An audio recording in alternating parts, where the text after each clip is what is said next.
Livro dos Juízes, capítulo 6. Antes de ler e antes de orar, deixa eu só fazer um apanhado rápido do livro dos Juízes.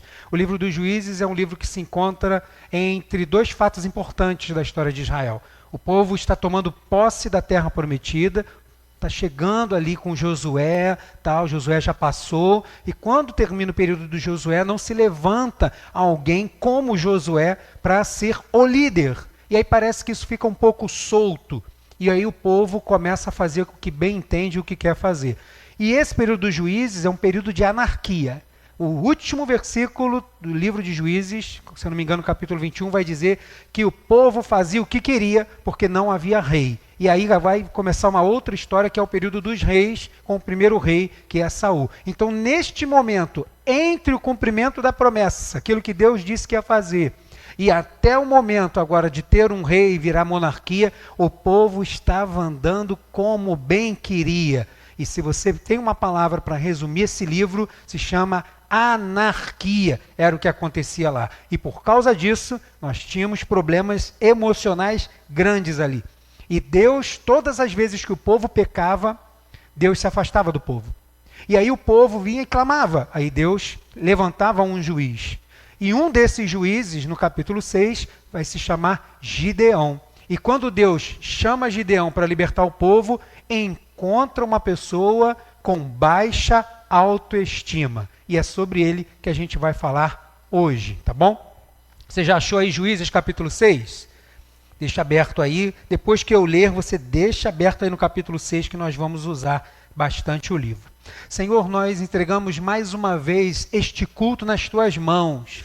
Ele está sendo para ti, é para ti, e não há motivo para que não seja. Esta reunião aqui é em torno do teu nome, para glorificar o teu nome, na certeza de que pela tua bondade o Senhor também fala conosco através da tua palavra. Que o Senhor possa usar a minha voz, possa usar a minha vida como um instrumento para estar abençoando a tua igreja, assim como eu fui abençoado. Me usa e abençoa o teu povo, que cada um possa tomar posse daquilo que talvez precise para se ver livre definitivamente deste mal chamado baixa autoestima. Pedimos que o teu Espírito Santo passeie, Senhor, e encontre os corações desejosos de meditar e crescer na tua palavra, em nome de Jesus. Amém.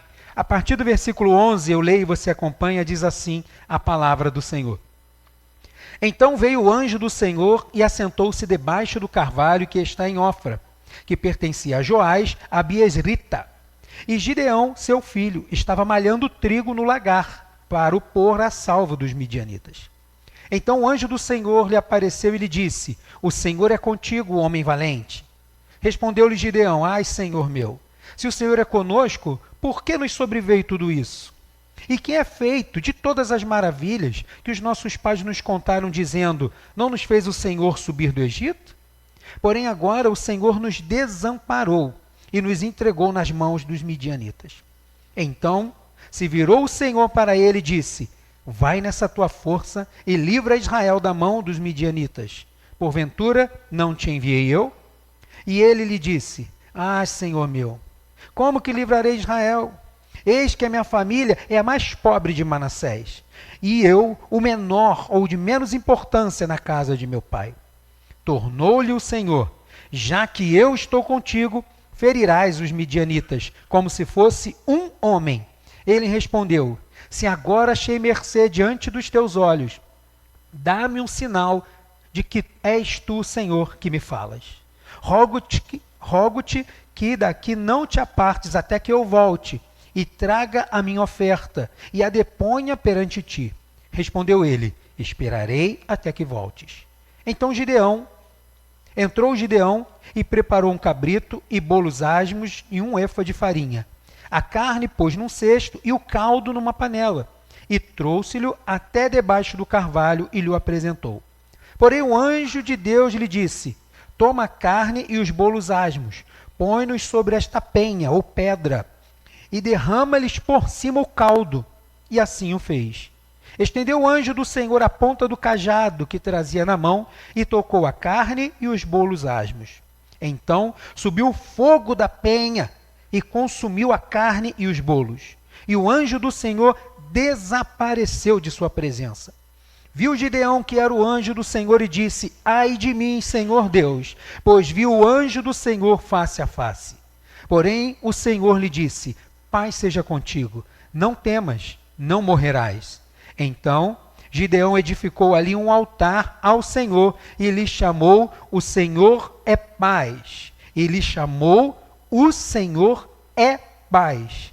Ainda até o dia de hoje está o altar em Ofra, que pertence aos abiezritas. Só até aqui, pode se sentar, mantenha sua Bíblia aberta neste mesmo capítulo, por gentileza.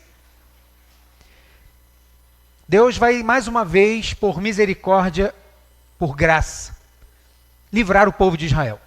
O povo de Israel se afastou do Senhor. Aí agora os medianitas estão vindo e estão tomando tudo que é deles.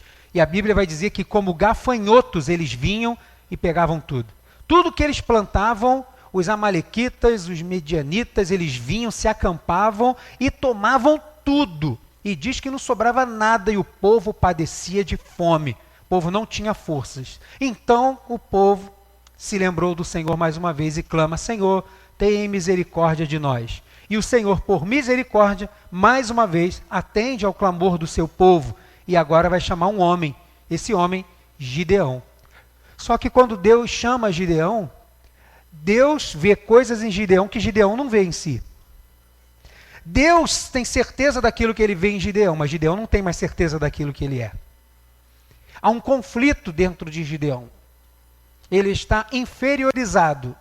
Devido a um monte de coisas, ele se acha um lixo, um caco. E aí, quando ele encontra o Senhor, a gente vê esse diálogo que parece desconexo. O Senhor fala uma coisa, Gideão fala outra. E aí parece que o Senhor fala outra que não tem nada a ver, não respondeu o que Gideão falou e tal. Mas a gente vai entender direitinho como é que se dá esse diálogo. Mas o que acontece aqui, nesse momento, é que Gideão apresenta um sintoma de um sentimento corrosivo, como é a proposta desses 5 domingos de setembro, estarmos falando de cada um sentimento corrosivo. Lembrando que não tenho nenhuma pretensão de chegar aqui e esmiuçar isso por si só e terminar com esse assunto, não tem como fazer isso. E também não tenho como chegar aqui e dar uma fórmula mágica para que você vai ouvir e vai aplicar isso na sua vida. Também não tenho como, porque cada ser humano difere do outro, precisa ser ouvido em particular. Mas a gente pode, conforme a palavra do Senhor nos apresenta, a partir deste personagem, quem sabe trazer algum proveito para a nossa vida ou para alguém na tua casa que você sabe que tem baixa autoestima. Quem sabe? E essa palavra pode ser alguma coisa que você vai pegar nela assim, que vai ser oportuno como uma ferramenta para você tomar posse e ser cura para você ou para outra pessoa. Você crê nisso? Eu também creio. Mas vamos definir então o que é autoestima, ou o que significa essa palavra, né? São 2 palavras, a junção de 2 palavras. Auto quer dizer que comigo, a responsabilidade está comigo. Eu preciso fazer comigo mesmo. Estima é a valorização que eu dou. Então, autoestima é a forma como eu me examino, eu me avalio, como eu me valorizo, como eu me enxergo. O dicionário vai dizer que autoestima é a confiança nos seus atos. A pessoa tem certeza daquilo que ela vai fazer. Ela faz com confiança, não faz titubeando para ver, vamos ver como é que vai ser. Ela não está na esperança de uma expectativa. Ela vai com confiança naquilo que ela vai fazer. É a qualidade de quem se valoriza. E quem não tem confiança em si, não se acha capaz, não se valoriza. Talvez você conheça alguém assim. Alguém que quando você fala assim, caramba, isso ficou tão bonito. Ah, não ficou não. Eu tenho certeza que não ficou. A pessoa está sempre para baixo. Você fala assim, caramba, que sorriso bonito. Meu? Eu? Você não conhece. Eu não tenho mesmo. Caramba, que você está bem vestido hoje. Caramba, como é que você está bonito. A pessoa sempre rebate aquilo que você fala com negatividade. Ela sempre diz que não. Não tenho, não, eu não sei, eu não posso, não tenho condições, eu não sou capaz, não, nem me pede nada que eu não posso. Esse é um tipo de uma pessoa que, se não está caminhando a passos largos para estar com baixa autoestima. Ela não valoriza e não consegue encontrar valor em si mesmo. Ela não tem a autoestima elevada. Sua autoestima, como ela se valoriza, está lá para baixo. Então, é uma pessoa que sempre não vai ter valor, como nós contamos que temos que encontrar isso em nós aqui hoje, através dos cânticos. O que uma pessoa com baixa autoestima produz? Todo mundo produz alguma coisa. Uma pessoa com baixa autoestima também é produtiva, de forma ruim, mas ela é produtiva. O que ela produz? Ela produz um sentimento de incapacidade de realizar qualquer coisa. Uma pessoa com baixa autoestima, você pode chegar para ela lá no fundo ela sabe que ela pode, mas por alguma coisa ela vai entender que não pode. Como Deus chegou para Gideão e falou com ele, e ele saiu respondendo que não podia, que não tinha força, a família era pequena, que ele não acreditava mais em Deus, então um monte de coisa. Por quê? Porque ele estava com baixa autoestima. Você vai chegar para a pessoa e falar assim, olha, eu queria que você voltasse a fazer isso daqui. Eu não tenho condições. Não, eu não posso. Não, nem conta comigo, não me chama que eu não vou poder fazer. E aí você sabe, aquela pessoa que você está talvez pensando aí agora, você sabe que ela tem capacidade de fazer. Mas alguma coisa está bloqueando. Alguma coisa não está deixando ela acreditar que ela pode fazer. E tem cura para isso? Lógico que tem. Lógico que tem. E nós, como cristãos, e aqui estamos num âmbito cristão, nós sabemos que temos a cura para isso sim. Sabemos que toda essa cura, como falamos na semana passada do remorso, e hoje falando agora da questão da autoestima, da baixa autoestima, tem cura, mas todas essas são um processo. É algo que a gente não é um portal mágico, mas é algo que precisa ser iniciado, estartado, precisa começar. E quem sabe começa hoje. Que esse sentimento de incapacidade não seja mais produzido. Mas quem tem baixa autoestima produz incapacidade. Dentro, porque ela está convencida disso, e quando você fala com ela assim, vamos fazer tal coisa, a resposta vai ser, não tenho condições, não posso, não sei mais, não conta mais comigo, porque está com baixa autoestima. Outra coisa que ela produz é desesperança quando pensa no futuro. Se ela não produz nada agora, há de convir que quando ela olha para frente, ela vai olhar o quê? Nada. Se você perguntar para ela assim, e aí, o que você pretende fazer daqui a 5 meses? Morrer. A pessoa vai falar isso. Eu nem sei, não quero nem saber, estou vivendo cada dia pela misericórdia, nem sei. A pessoa não tem perspectiva. O que ela está produzindo? Além de estar produzindo um sentimento de incapacidade, ela está produzindo também desesperança. Ela não olha para frente. Ela está sempre olhando para o chão. Está sempre olhando, né, falando de forma metafórica, ela está olhando para baixo. Ela não consegue olhar para frente e nem para trás para poder lembrar de alguma coisa. Ela só olha para baixo, para incapacidade, que não dá, que não pode. Né, e algumas pessoas às vezes não compreendem. Porque às vezes fica parecendo assim que é frescura, né? Aí quando a gente vê alguma pessoa assim, a gente, deixa de frescura, para de bobeira.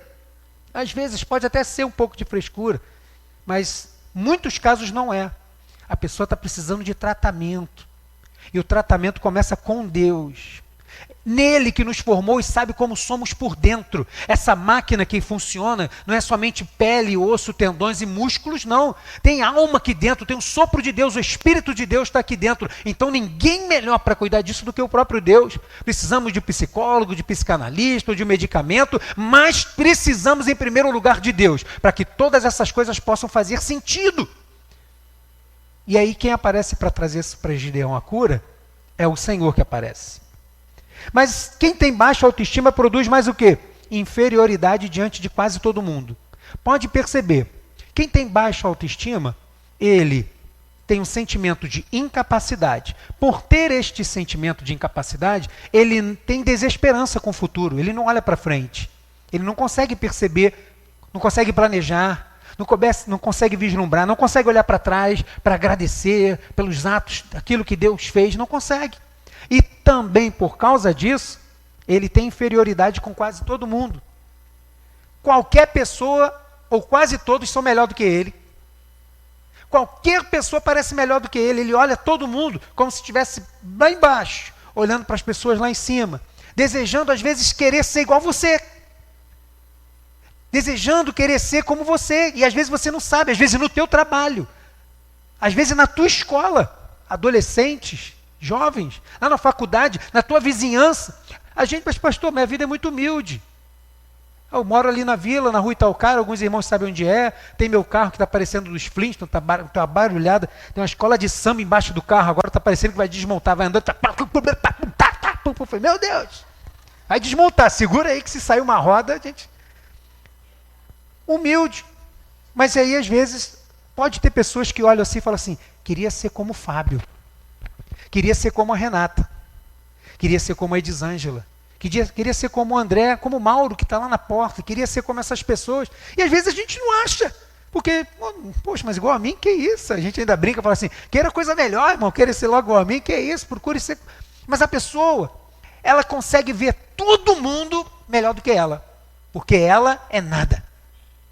Ela não serve para nada, é incapaz, não sonha, não tem objetivo, não tem projeto. Está falida, porque está com a sua autoestima baixa. A forma como ela olha para si, que se valoriza, está baixa e precisa ser elevada. Olhando para a vida de Gideão, antes de falarmos, né, sobre como regredir, né, ou aumentar a autoestima, olhando para a vida de Gideão, a gente vê que ele tem pelo menos 3 tipos de conflitos. Gideão tem conflitos externos, Gideão tem conflitos internos, Gideão tem conflitos espirituais. Gideão tem conflitos em muitas áreas, devido a tudo aquilo que ele está passando. Você está com a sua Bíblia aberta? Juízes capítulo 6, versículo 3 e 4, são os conflitos externos. Olha o que está acontecendo. Porque cada vez que Israel semeava, os midianitas e os amalequitas, como também os povos do Oriente, subiam contra ele. E contra ele se acampavam, destruindo os produtos da terra até a vizinhança de Gaza, já chegando lá nos filisteus. E não deixavam em Israel sustento algum, nem ovelhas, nem bois, nem jumentos. Olha que eles chegavam na época da semeadura, não era na época da colheita, não. Quando o povo de Israel estava lá, trabalhando a terra para plantar, chegava aquela multidão, e a Bíblia vai dizer, como gafanhotos, ocupavam toda a terra. Muita pressão externa. Eles querendo trabalhar e já sabendo que o inimigo estava ali ao derredor. Já sabendo que o adversário já estava ali, assim, olha, isso aí, planta mesmo que sou eu que vou pegar, sou eu que vou colher. Isso aí, que você tem é meu, essa tua alegria, essa tua felicidade, isso é meu. Você não é nada. E se gritar alguma coisa, a gente vai aí, arrebenta tudo. Aquela pressão em volta. E o povo plantando, porque tinha que plantar. E aí vai fazer o quê? Quando acabava a colheita, talvez eles conseguissem tirar uma coisinha ou outra para o sustento de algumas semanas, mas a massa toda ia toda embora, não sobrava nada. E aí eles iam embora. E na época do plantio, voltavam e acampavam. Pressão, pressão, pressão externa. Gideão está nesse período. Então os seus conflitos externos são muito grandes. Mas ele também tem conflito interno. Versículo 15, nós só vamos ficar no capítulo 6, versículo 15 diz assim: e ele lhe disse, Gideão falando, ai, Senhor meu, como que livrarei Israel?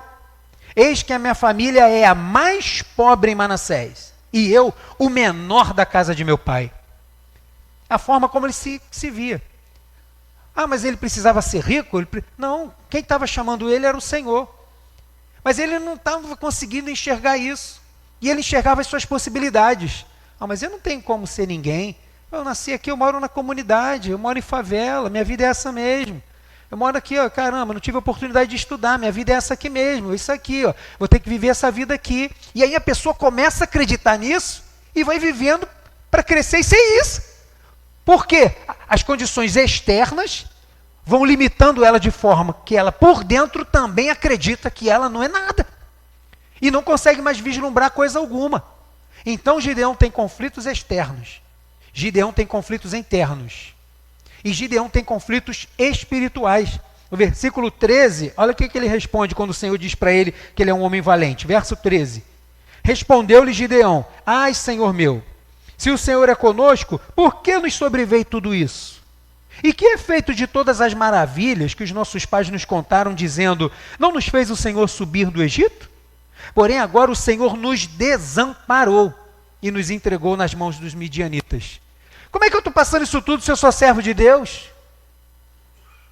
É a questão de Gideão. Gideão está com conflitos espirituais. A gente vai ver no versículo 10 que o povo não ouvia mais a voz de Deus, não tinha mais relacionamento com Deus. O povo não tinha mais contato com Deus, estava distante. E quando a gente está distante e perde o relacionamento, a gente começa a perder as referências, e aí a gente começa a achar mesmo que aquela pessoa não se importa. E para Gideão, mas o Senhor é Deus, o Senhor é todo poderoso, por que o Senhor não ajudou a gente até agora? Por que a gente está passando isso que a gente está passando? Então Gideão também tinha conflitos espirituais. Então Gideão tinha conflitos externos, internos e espirituais. Até para entrar na igreja para orar para ele estava difícil. Porque ele não cria mais, ele não acreditava mais que Deus podia fazer alguma outra coisa com ele. Para falar sobre isso na vida de Gideão, eu queria fazer uma comparação que talvez pudesse te ajudar a você lembrar do que eu vou te falar hoje. Todo mundo conhece uma cebola? Pergunta se teu irmão aí conhece uma cebola. Não é aquele jogador, nem o Cebolinha não, é uma cebola mesmo. Falo, conheço, pastor. Até gosto a beça. Todo dia de manhã eu como uma para ir no trem conversando com meus amigos. Eu gosto muito. Sempre que eu como, eu faço questão de nem escovar o dente, que não adianta mesmo, vem lá do estômago, e eu vou falando com as pessoas. Oi! Aí vejo as pessoas caindo assim, é uma bênção, Conheço cebola assim. Então eu gostaria que você pensasse, para que onde você estivesse, você pudesse lembrar disso. Toda vez que você vir uma cebola, você vai lembrar de autoestima. Fala, cebola. Autoestima. De novo, as duas juntas. 1, 2, 3. Pronto, você não vai esquecer mais. Quando você for na feira sábado, for no sacolão amanhã, você for pegar na cebola, você vai lembrar. Cebola e autoestima. E o que é isso? E a gente vai estar falando sobre isso no decorrer dessa noite. E eu quero que você entenda autoestima, cebola. Agora a gente vai tratar da baixa autoestima e da elevada autoestima. Para não falar autoestima, eu vou falar elevada autoestima. A baixa autoestima é uma cebola inteira com casca. A baixa autoestima é uma cebola inteira com casca. A elevada autoestima é a cebola já picadinha, pronta para jogar para aquele tempero. Deu até fome, né? Vamos encerrar por aqui, né? Para a gente poder ir logo. Não, aguenta um pouquinho que eu já estou acabando. Daqui a pouco você vai comer sua tapioca lá com bastante cebola. Pede uma só de cebola. Dá uma só de cebola, para não esquecer de hoje. Então, a baixa autoestima é uma cebola inteira. E a elevada autoestima é uma cebola toda preparadinha lá naquela tábua, aquela que você tem na sua casa. Você corta assim rapidão, parecendo um ninja. Então, já está ali preparado para você usar no seu tempero, tá bom? Está guardando essas imagens na cabeça aí? Guarda essas imagens. Então, para a gente ter uma cebola picadinha no prato, a gente primeiro tem que começar a tirar o que da cebola? As cascas. A cebola, diferentemente dos outros, como por exemplo a batata você pega a faquinha, né, aquele produtinho, você descasca a batata, rapidamente você resolve esse negócio, não tem problema nenhum ali. Você sabe diferenciar bem o que é casca e o que é batata. Agora a cebola não. A cebola você tira a casca e às vezes você tira as primeiras camadas, e se você for tirando camada, o que acontece? Acaba a cebola. Então você sabe aonde é a casca e as primeiras camadas que estão mais machucadinhas, você tira. E você sabe discernir, né? Bom cozinheiro, cheio de Masterchef aqui, a parte da cebola que é boa para você poder usar. E você sabe tirar. Também, logo em seguida, você precisa começar a cortar. E aí, depois que você já tirou as cascas, as camadas necessárias, você pega ela e vai cortando ela na horizontal e na vertical. Na horizontal e na vertical. Tal. Tá, a diaconisa Priscila aqui, se for cortar, meu irmão, se prepara que você nem vai enxergar. Ela corta muito pequenininho, microscópico. Cortou? Cadê? Bota o binóculo. Tá aqui, ó. Pensei que era só um caldo, não é cebola.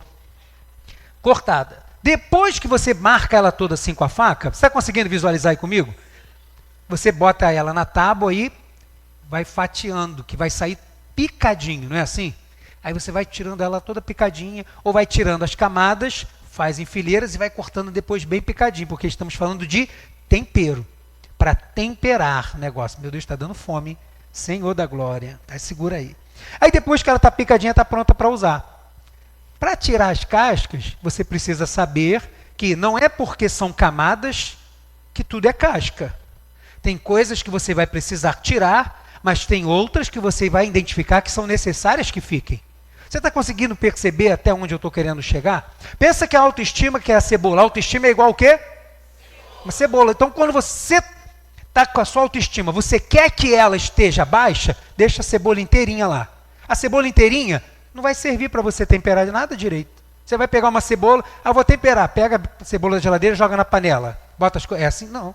Você tem que trabalhar a cebola. Se você quer ter uma autoestima elevada, você vai ter que trabalhar a cebola. Então, a primeira coisa é identificar as cascas, aquilo que você precisa tirar e deixar só o necessário para você trabalhar. Então você vai tirar as camadas desnecessárias, juntamente com a casca, e vai manter a parte que você vai usar. Você também precisa começar a cortar. E dependendo da forma como você corta a cebola, o lugar que você está, o que acontece com a gente? Chora. Não, pastor, corte de cabeça para baixo, bota na geladeira, sei o quê, eu mando minha sogra cortar. Cada um tem uma técnica, né, diferente com a cebola. Mas aí, quando você começa, pode haver choro. Mas o que você faz se você quer temperar a comida? Você para de chorar, larga a cebola, chora descascando e cortando a cebola. Está ali chorando. O que houve? Estou com uma alegria muito grande que eu vou fritar agora esse bife aqui, vou fazer. Mas está ali, está cortando a cebola. Porque faz parte, é importante, eu vou querer um negócio. Mesmo que chore, você está entendendo mais ou menos onde eu quero chegar? Mesmo que você vá chorar, você sabe que é importante. Coisas vão precisar mudar, como Deus mudou na vida de Gideão. Coisas vão ser necessárias mudar. Eu tenho discernimento, eu vou tirando, isso aqui não presta, isso aqui não serve, essas camadas não estão boas, essa aqui eu posso usar. Segundo passo, vou começar a cortar. Posso até chorar. Vai ter coisas que vão ser difíceis, mas eu vou trabalhar, porque eu quero chegar no final desse negócio. E aí a última etapa é picar essa cebola todinha. E aí quando você está cortando, às vezes você está cantando, né? Deus me ama e o seu amor é tão grande. Ai! Passou a faca onde? No dedo. Ah, a cebola é roxa, não é sangue mesmo, está aqui, está manchando a cebola. Cortou. E aí o que você faz? Cortou. Doeu. Se já tiver com um salzinho ali na hora, então, vai lá, né? Sai até uma língua estranha na hora, né? Oh, samambaia. Cortou. E o que você faz na hora? Tu vai parar? Não, você bota logo o dedo na boca. Meu Deus, amarra um negócio e volta para lá. O seu amor, agora com o dedo para cima, né, para não cortar. Seu amor é tão grande e incondicional. Por quê? Porque você quer chegar no final daquilo. Você precisa descascar e tirar as camadas desnecessárias. Você quer ter a tua autoestima elevada, tem coisa que vai precisar sair, tem coisa que precisa sair fora. Tem coisa que você tem que discernir o que precisa ficar e o que não precisa. Precisa cortar, mesmo que chore, tem coisa que você precisa cortar. É para o seu próprio bem, você precisa começar a fazer isso. E às vezes pode até machucar um pouco, mas você sabe que o que você quer no final vai ficar maravilhoso. Não dá para ficar com a cebola inteira. Você não vai conseguir fazer um bom tempero com a cebola inteira. Você não vai conseguir ter a sua autoestima elevada com a cebola inteira. Não vai. A autoestima vai continuar baixa, igual uma cebola inteira. Mas depois dela toda trabalhada, mesmo que eu tenha chorado, ou por um acaso eu tenha dado um cortezinho no dedo, no final eu vou chegar onde eu queria. A minha autoestima vai estar lá em cima, igual uma cebola vai estar toda picada. Com essa ideia, eu acho que você nunca mais vai esquecer esse negócio de autoestima. A não ser que você não goste de cebola, né? Tem gente que não gosta. Ih, pastor, não vou conseguir, eu odeio cebola. Aí, meu filho, aí, meu Deus. Pede discernimento ao Senhor, bota alguma coisa no lugar aí, tá bom? Mas vamos continuar falando aqui do Gideão e falar agora sobre começar a reverter a baixa autoestima. Você conseguiu entender a questão da cebola e autoestima? Então fala, cebola, autoestima. Então a cebola a gente tem que descascar, cortar e picar. Você pode repetir essas três? Descascar, cortar e... De novo. São essas três coisas que a gente vai fazer agora. Tá? Aí no final você vai estar de barriguinha cheia também. Pelo menos de fé. E aí só na cantina com a tapioca que você vai resolver definitivamente. As coisas que eu vou estar falando são coisas que Deus tratou com Gideão.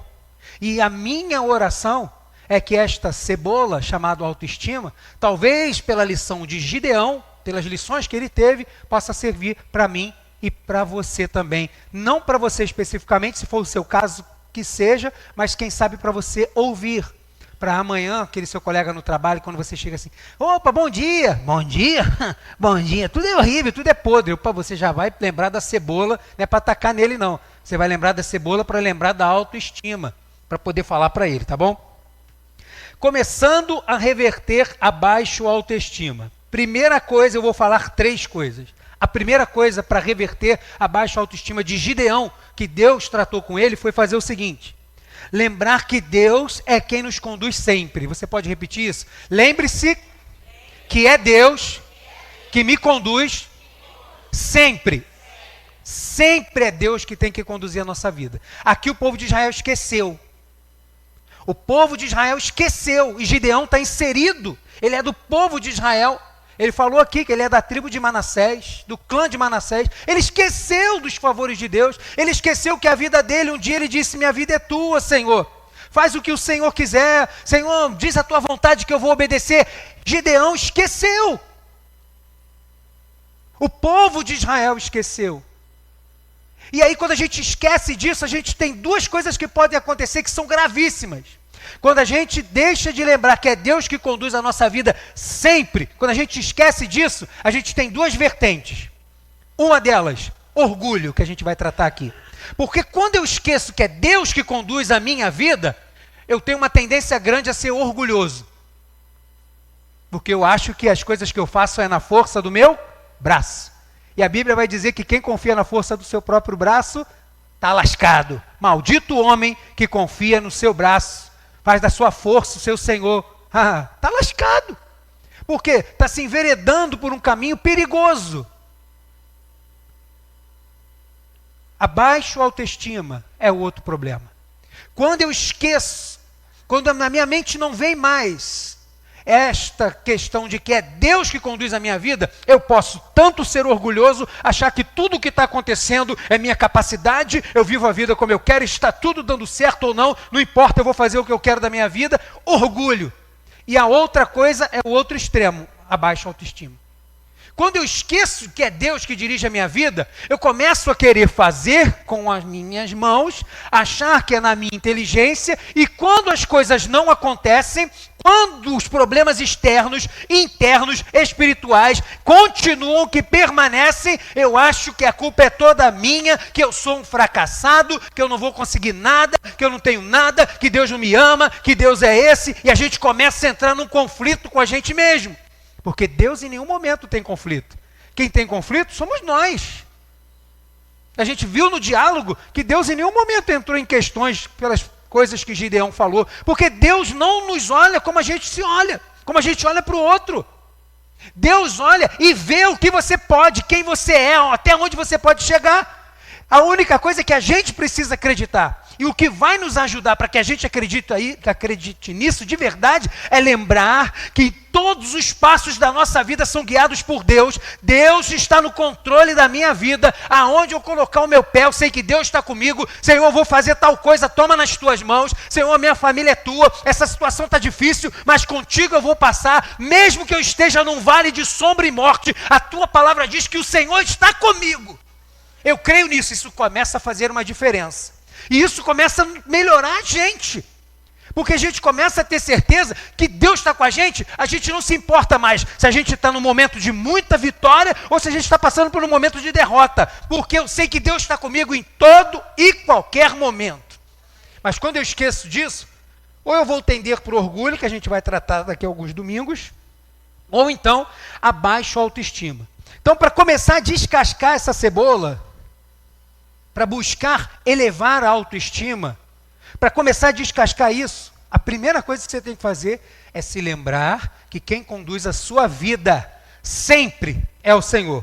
Eu falo, você repete. Lembre-se que Deus conduz a vida sempre.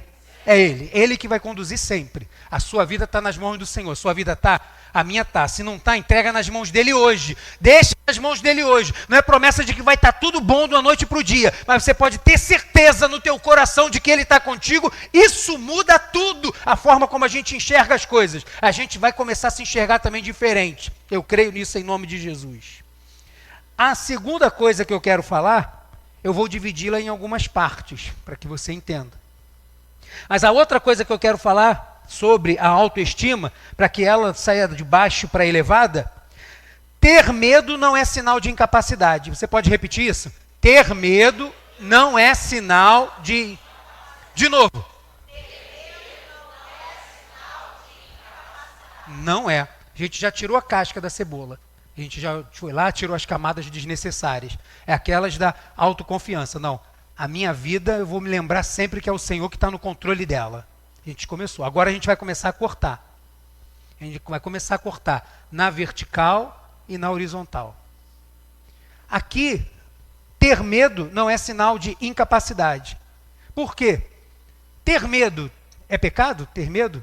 Não, não é pecado ter medo. A gente pode ter medo. Só que quem tende a autoestima baixa, ter medo é um sinal de incapacidade. Porque talvez você já tenha ouvido isso aí, algo que fala assim, vamos lá fazer tal coisa? Não, tenho medo. Não, mas quem disse que você não pode? Ter medo é uma coisa, incapacidade é outra.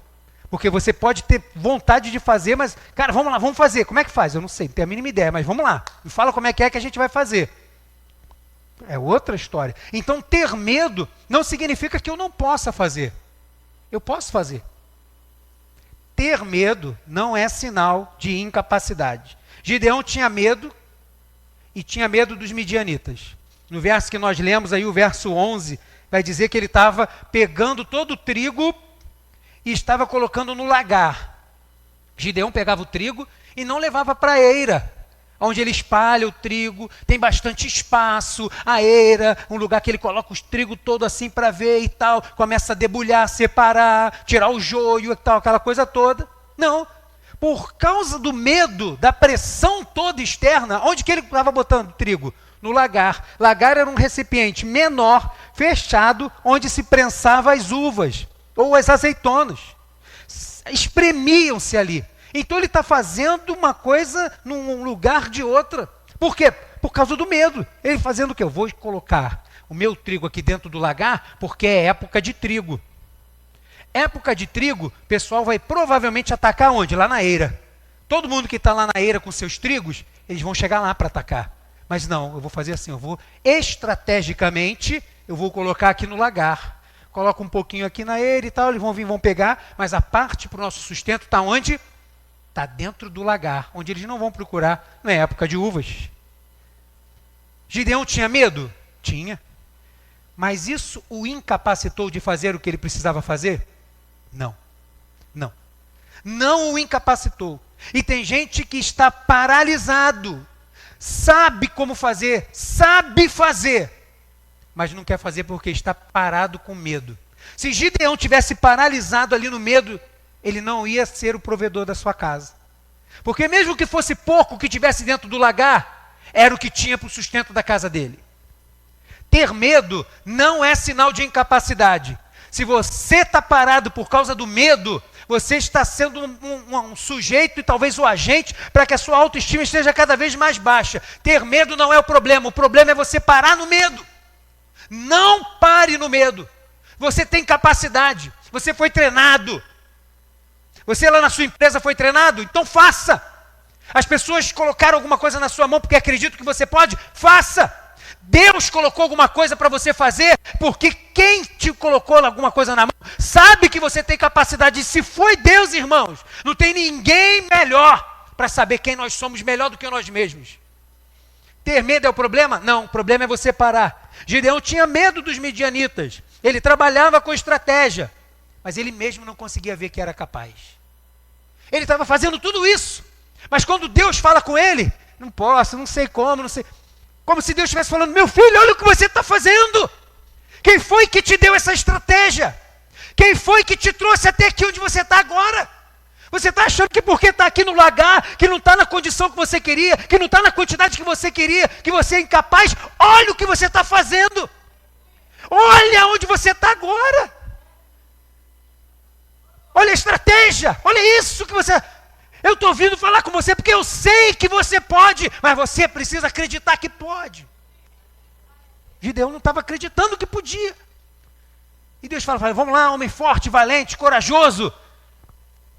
Encontra Gideão com medo, mas está fazendo. Não parou na jornada. Ter medo em momentos difíceis é normal, irmão. O importante é a gente não parar. Como a baixa autoestima quer que você pare. Ela vai sempre dizer, para mesmo, que você não pode, você é um nada, você não vai conseguir nada, vai errar de novo, vai querer que você pare. E você faz o quê? Eu não vou parar, vou continuar de novo. Eu vou fazer outra vez, eu vou tentar de novo. Ah, deu tudo errado, fiz esse concurso, já é a segunda vez. Faça a terceira, não desista. Ah, eu estou estudando isso aqui, mas eu não consigo aprender. Gaste mais um tempo, não deixe, acredite. Ah, eu quero ser melhor na presença de Deus, mas eu nunca consigo. Falei que ia ler a Bíblia toda, não li. Falei que ia estar no curso, não estou. Mas você está aqui hoje, você está ouvindo a palavra do Senhor hoje, é porque o Senhor continua dizendo, eu acredito em você, quero que valorize o que você tem. O Senhor está falando para a gente. Veja até onde você chegou, Gideão. Não deixa a baixa autoestima te invadir. Você é capaz, é o que Deus está falando para Gideão. Estou vendo o que você está fazendo aí, ó. Não sei se tinham outras pessoas fazendo isso lá, mas sei que Deus achou Gideão fazendo isso. E Deus está olhando para ele. Não, mas isso aí que você está fazendo, é isso aí que eu quero. É isso aí. Daí para mais, porque o resto sou eu que vou fazer na tua vida. Ter medo não é o problema é você parar. Então Gideão tinha medo, mas isso não fez parar. Só não estava deixando ele enxergar aquilo que ele poderia ser nas mãos de Deus. Ter medo não é sinal de incapacidade, como eu estou dizendo. Gideão teve medo de acreditar em si mesmo. Deus chega para ele nesse momento, ele está lá no lagar e tal, não sei o quê, e aí Deus fala com ele, ele teve medo. Ele, não, senhor, desculpa, né? Porque Gideão está falando com aquele homem que para ele é um profeta, porque anteriormente, nos capítulos anteriores, chegou um profeta que disse que Deus ia livrar Israel. E aí agora chega um anjo, ele ainda não reconheceu que é um anjo, ele só reconhece no final do texto que a gente leu. Para ele é um homem que está falando da parte de Deus. Por isso ele vai dizer, ai meu Senhor, com letra minúscula, e depois vai falar, se o Senhor mesmo disse isso, é com letra maiúscula, quando ele se refere a Deus, está aí na Bíblia. Então para ele é um homem comum, para ele não é um anjo do Senhor, ele só vai descobrir isso aqui mais lá na frente. Então ele está dizendo assim, ó, eu sinto muito, até sei que você tem bastante a presença de Deus aí, mas eu, meu filho, não tenho não. Eu sou totalmente incapaz. Gideão teve medo de acreditar em si mesmo. Juízes 6, 22, ele vai dizer, viu Gideão que era o anjo do Senhor e disse, ai de mim, Senhor Deus, pois vi o anjo do Senhor face a face. Eu estou totalmente incapacitado de estar na presença do Senhor. Eu sou totalmente incapacitado de tomar conta da minha família, inclusive a minha família paupérrima. Somos pobres, o menor. Eu sou o menor da minha casa, minha tribo é a mais pobre, eu sou totalmente incapacitado. Mas o engraçado é que Deus faz 3 afirmações para Gideão, no texto que a gente leu, que está do versículo 11 até o 16, que a gente não vai ler. Mas Deus faz 3 afirmações, que Deus fala uma coisa, Gideão parece que fala outra, e aí Deus fala uma outra coisa, não rebate diretamente o que Gideão fala. Por que Deus não rebate quando Gideão fala com ele assim? Agora, se o Senhor é Deus, como é que a gente está nessa situação toda? Deus não chegou para ele e falou assim, como você ousa falar assim comigo? Não sou eu que me apresento diante de você e tal? Não. Deus continuou tratando Gideão por aquilo que ele era. Não pelo aquele discurso que estava nos seus lábios naquela hora. Porque Deus não trata com a gente por causa de alguma coisa, de alguma questão, como a gente. Alguém fala alguma coisa, a gente já fica logo irado, fica logo estressado, vê um negócio no Facebook. Não acredito que ela postou isso aqui de novo. Não, peraí. É agora que ela vai ver. A gente fica assim. Deus não tem neurose. Deus está tranquilo, porque Deus está num tempo além do nosso, Ele está vendo aquilo que a gente não vê. Mas aí Deus é tão misericordioso que Ele ajuda a gente a poder enxergar aquilo que nós mesmos somos. Ele ajuda a enxergar, Ele está chegando para Gideão para começar a ajudar ele. Deus vai dizer para ele 3 coisas, no verso 12, homem valente, você é um valente, Gideão. E aí ele vai dizer o quê? Não acredito, por quê? Como é que eu sou valente se eu estou aqui e o Senhor nem cuida da gente? A gente está passando um perrengue aqui e o Senhor nem tchum. A gente está aqui, ó, e aí? Cadê?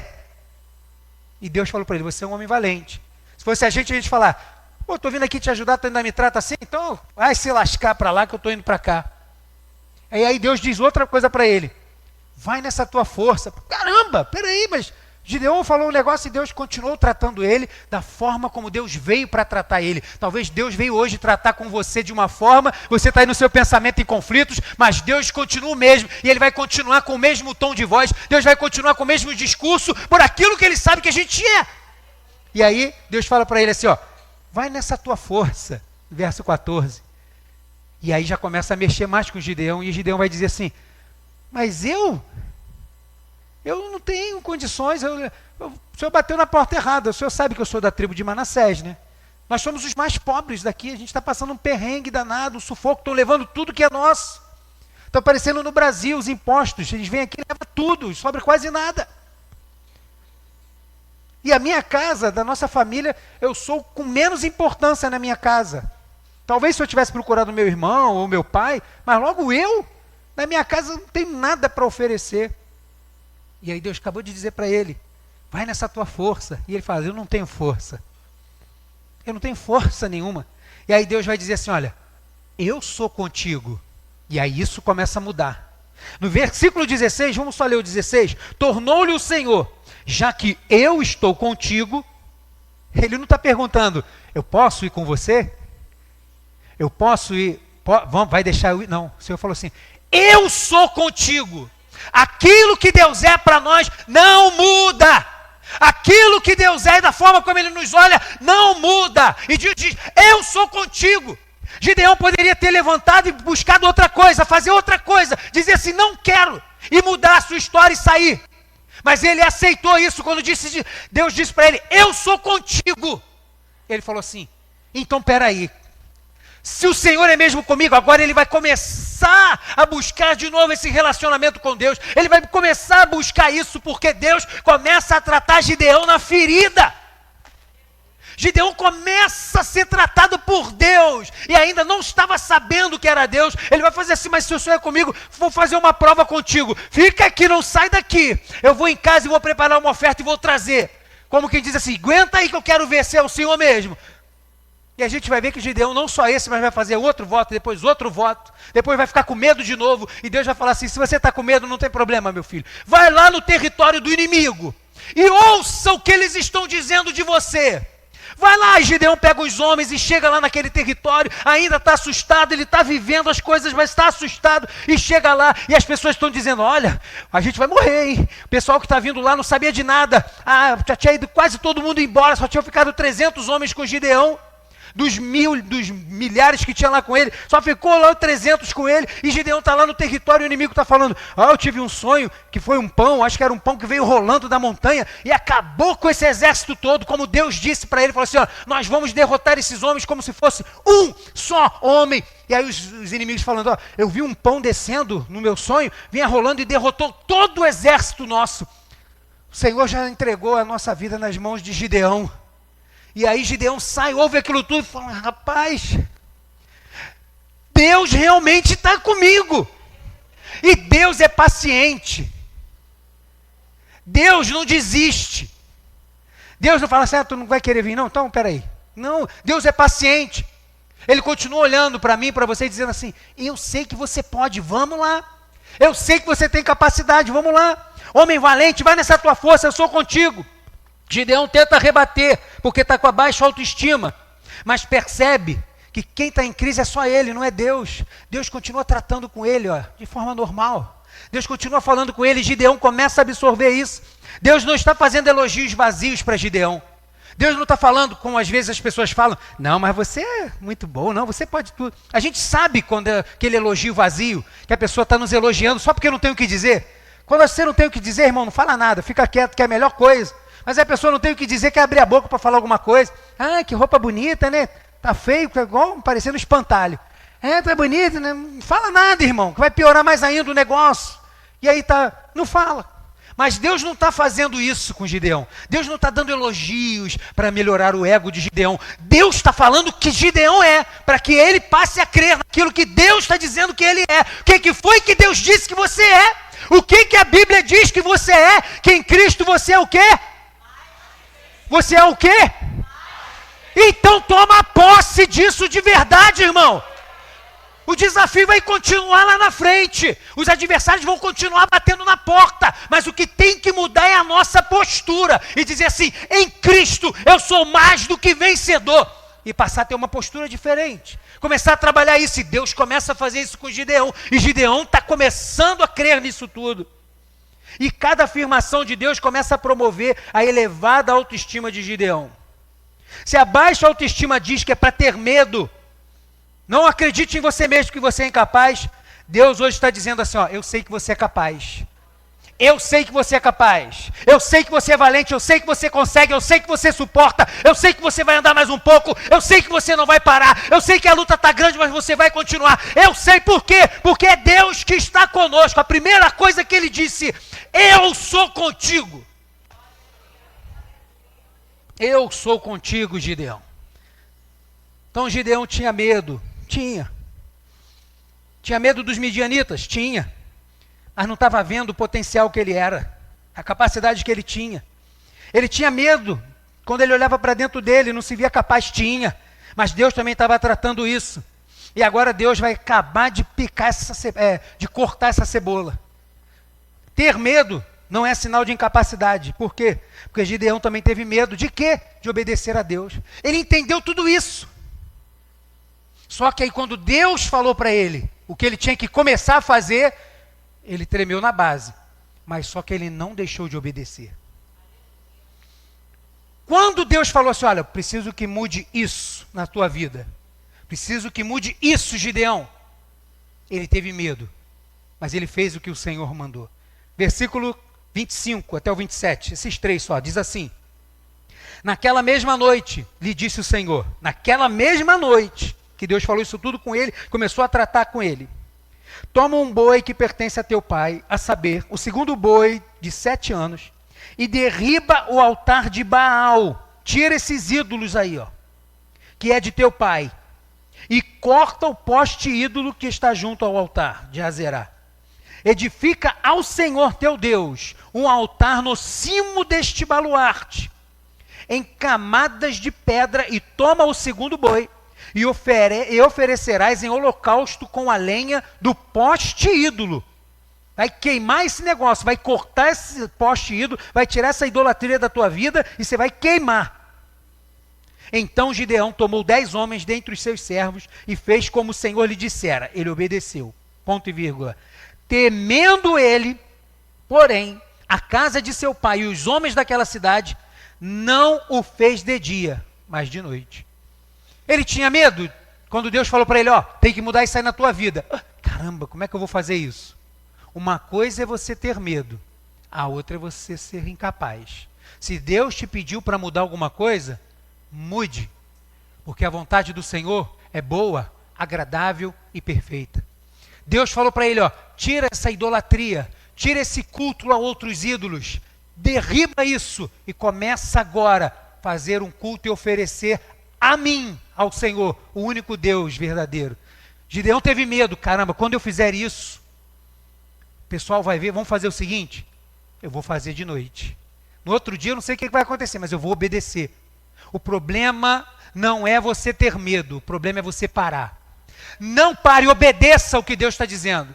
Se você sabe o que precisa mudar na tua vida, sabe o que você precisa tirar da tua vida, tire logo porque é o melhor. Tire logo porque vai ser o melhor para a sua vida, como foi para a vida de Gideão. Por que às vezes a gente sente medo em obedecer a Deus?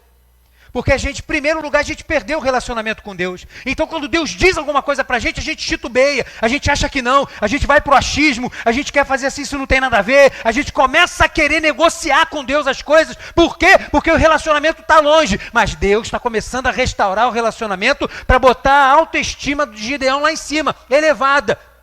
Todas as vezes que Deus pede para mudar alguma coisa, é por quê? Porque é uma mudança necessária, talvez até grande, mas é necessária que seja mudado. Deus não divide sua glória com ninguém. A palavra do Senhor vai afirmar que Deus não divide a sua glória. Não adianta querer entrar no culto e dar glória a Deus aqui e depois estar em outro lugar fazendo o que bem quer da sua vida. Não adianta dizer que a sua vida é do Senhor e depois estar oferecendo a sua vida em outras coisas, fazendo o que você bem quer da sua vida e sabe que Deus não aprova tais coisas que faz. Se você sabe que não aprova, começa a promover agora a mudança que Deus quer, para que o relacionamento esteja de novo ligadinho com Ele. Você antenado com a voz dele, por quê? Porque é só assim que você pode dizer que será um vencedor em Cristo Jesus. Por quê? Porque você obedece.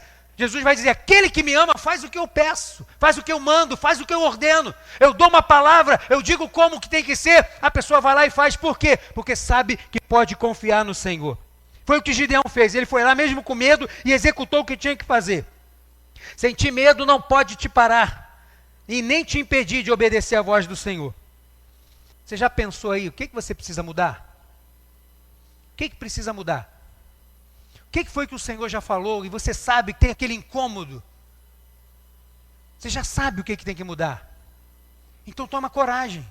Porque enquanto você não conseguir mudar o que você sabe que precisa, você vai estar com a tua autoestima lá embaixo. Porque todas as vezes que você se lembra de Deus, o seu relacionamento está falido. Então você não consegue estar antenado com o Senhor. O teu relacionamento está diminuto. Agora, quando você começa a obedecer a voz do Senhor e tirar as coisas que te impedem, mesmo com medo, mas como é que vai ser? Mesmo com medo, mas como é que vão pensar? Mesmo com medo, você toma uma atitude, pode ter certeza que você vai continuar ouvindo assim: gostei, servo bom e fiel, estou contigo, vamos lá, vamos em frente, vamos começar a mudar essa situação toda na tua vida aí. O que você precisa mudar? Tem amizade que você precisa romper? As pessoas às vezes mantêm elos, mantêm amizades que sabem que são destrutivas. As más conversações corrompem os bons costumes, diz a palavra do Senhor. Sabe que tem tipo de amizade que vai te levar para o buraco. Eu já contei esse testemunho aqui. Em 1992 a 1994, eu não tinha R$1 no meu bolso, porque eu era um usuário de drogas. Vivia subindo e descendo morro. Só tinha uma bermuda jeans e uma bicicleta, que era o meu camelo para poder fazer as compras indo para tudo que é lugar. Não tinha nada. E vivia desse jeito. Quando Deus começou a libertar a minha vida e fazer uma transformação, a primeira coisa que eu entendi que eu tinha que fazer era me desvencilhar das amizades. Não é deixar de falar com as pessoas, não. E aí, beleza? E aí, vamos ali? Não, agora não que eu vou aqui. Vamos lá? Não, peraí que eu vou lá do outro lado. Por quê? Por que eu vou fazer ali? Se foi dali que Deus está dando ordem para eu sair, eu não estaria aqui se eu não tivesse obedecido à voz do Senhor. Mas aí, como é que as pessoas iam te tratar? Não me importa como eles iam me tratar. Não me importa se eles iam entender. Não me importa como eles iam passar a me olhar. Me importa fazer a vontade do Senhor. Eu estou aqui de pé, vencendo, vem Jesus, vencedor invicto.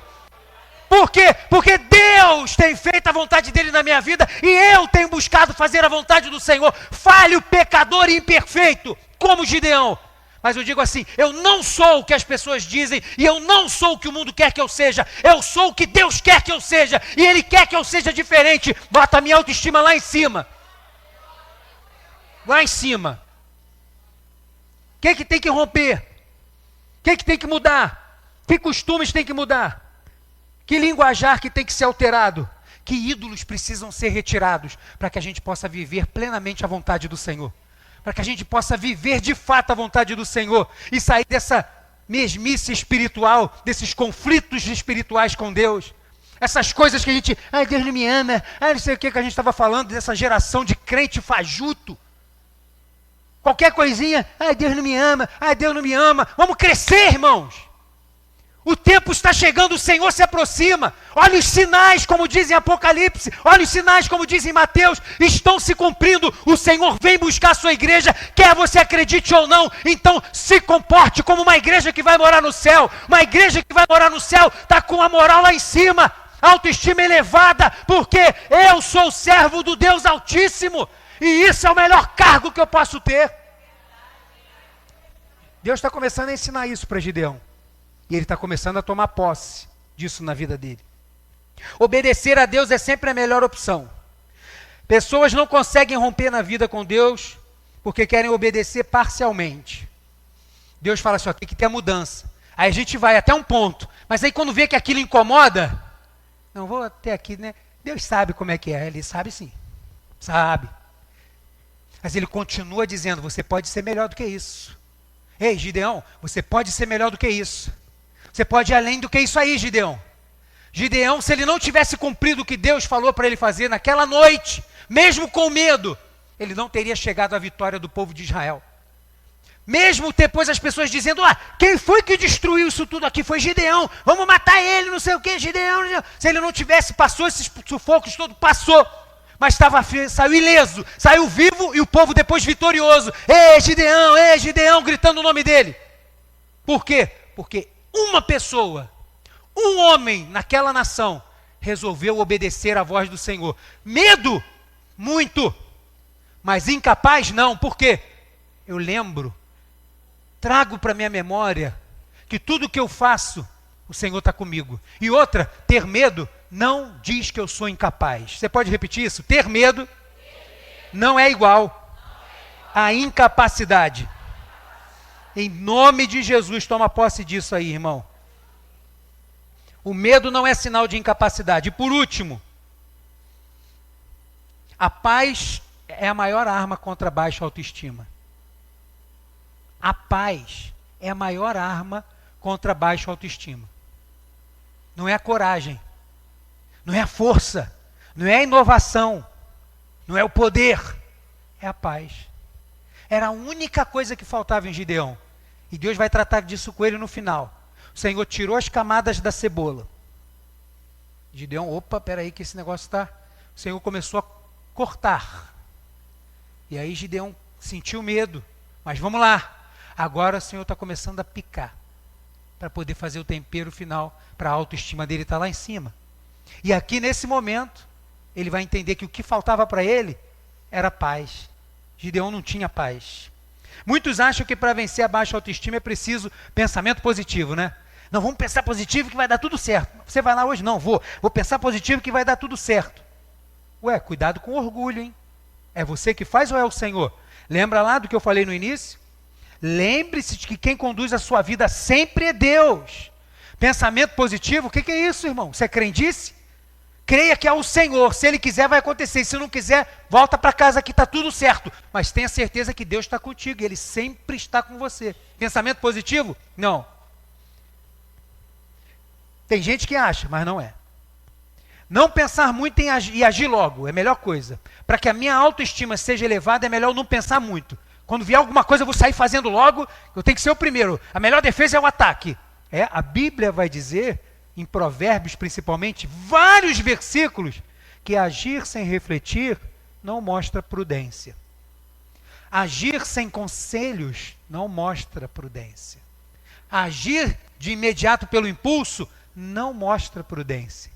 Não, mas é assim que a minha autoestima vai lá. Mesmo que não der tudo errado, não vai ser, irmão. Quando der tudo errado, você vai voltar pior. Não é pensamento positivo. Não é sair agindo logo sem refletir.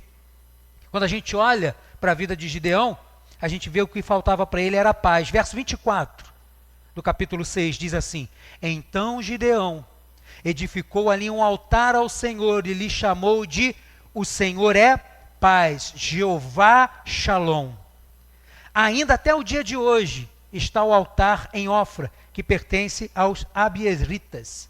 Não até o dia de hoje, né? Até o dia que foi escrito esse texto sagrado.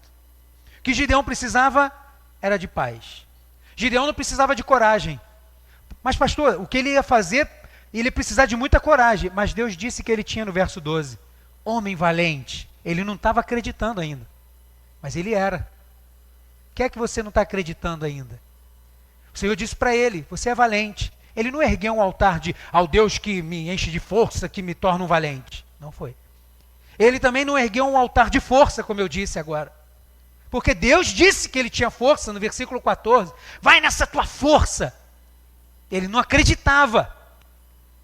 Mas Deus já sabia. Agora Deus também sabia o que ele precisava, o que ele não tinha. Você pode ter coragem, pode ter força, pode ter estratégia, pode ter desprendimento, pode ter iniciativa, pode ter várias outras coisas. Mas se você não tiver paz, você não consegue. Não vai conseguir. E Deus viu isso na vida de Gideão.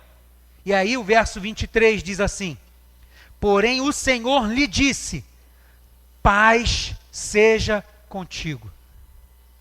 Deus já sabia que ele tinha força, já sabia que ele era corajoso, mas sabia que ele não tinha paz. E aí Gideão ouve isso, e agora ele ergue um altar. E não ergue o altar ao Deus Todo-Poderoso, ao Senhor dos Exércitos, mas ele ergue um altar ao Jeová Shalom, ao Senhor da paz.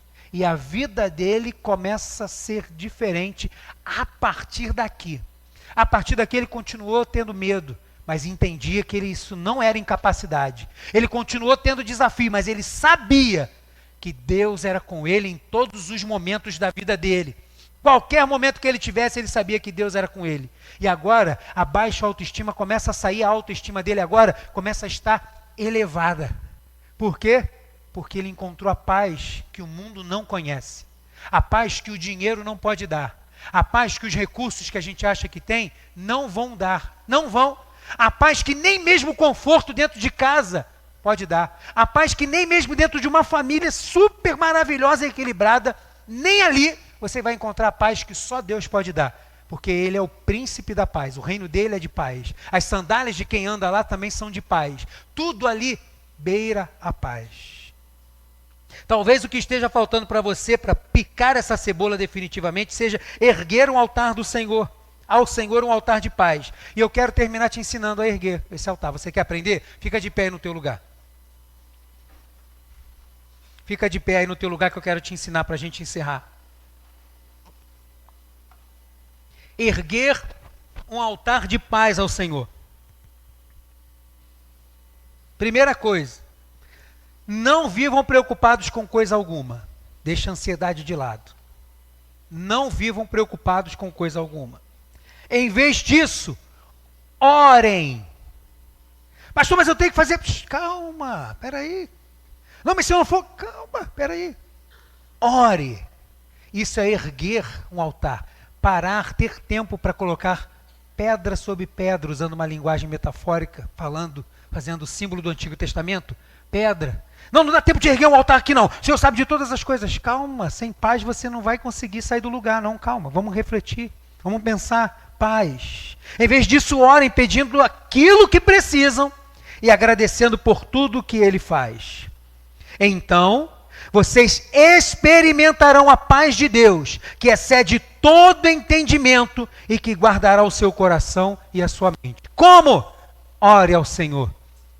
Se você entregar sua vida para Jesus de verdade, você vai experimentar uma paz que só Ele tem para dar. Quando Gideão ergueu esse altar, a vida dele foi outra. E ele entendeu, rapaz, eu tenho medo, mas isso não me impede de fazer o que eu preciso fazer. Olha, eu tenho medo. Olha, obedecer a voz do Senhor às vezes parece complicado, mas é tão bom quando eu faço isso. Caramba, eu tenho dificuldades. Mas ele lembrava, não, peraí, o Senhor fez questão de começar esse diálogo dizendo, lembre-se que eu sou o Senhor que tirou vocês do Egito, que cuidou de vocês no deserto e que plantou vocês nessa terra. Peraí, eu lembro, Deus é comigo sempre, por que não seria agora? Por que seria diferente? E aí ele começa a trazer isso. E isso faz o que com ele?